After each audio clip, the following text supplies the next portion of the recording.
Cowboy Jim with AAA Painting and Handyman Services once again in Lafayette, Colorado, and just kind of giving a little view of what it looks to put on a primer, more specifically a bonding primer. And all too often folks get confused and think that primer is supposed to look like paint. Well, it's not, and it's always a little difficult even for the professionals to know whether we've got enough of a coat on or not, but I'm very confident with what we did here. If you've looked at the previous work with all the sanding and everything, this is going to look a lot better by the time we get the body and trim on.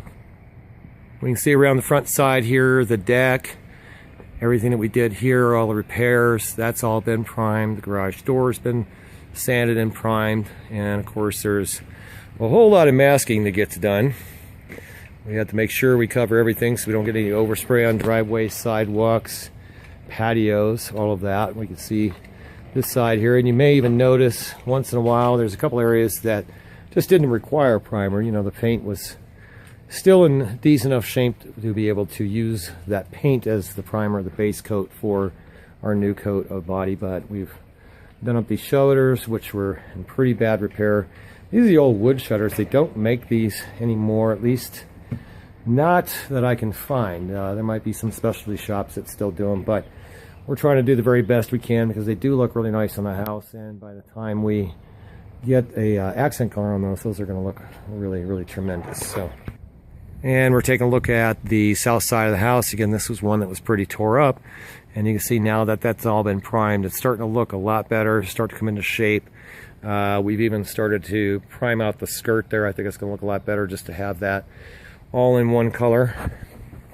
And you can see that window frame that we did the repair on, that's starting to look a lot better. We've got primer around it. That's going to get trimmed. And again, you can just get an overall view of all the primer that's been done all the way around the house, even upstairs. And you'll notice we don't get any paint on the roof or anything like that. We cover that with shields or masking or something like that. But looks like this roof's going to probably need to be replaced. I suspect a little bit of hail damage here and there, so it might actually end up getting covered under an insurance plan at some point. And we hate to wish ill will, but you know, this time of the year we get a lot of hailstorms, so you never know. She being the customer here might get a benefit and get that covered under her homeowner's insurance anyway. So I wouldn't stress about it now, but in any case, that is what it looks like, primed up and ready for the body color and the trim.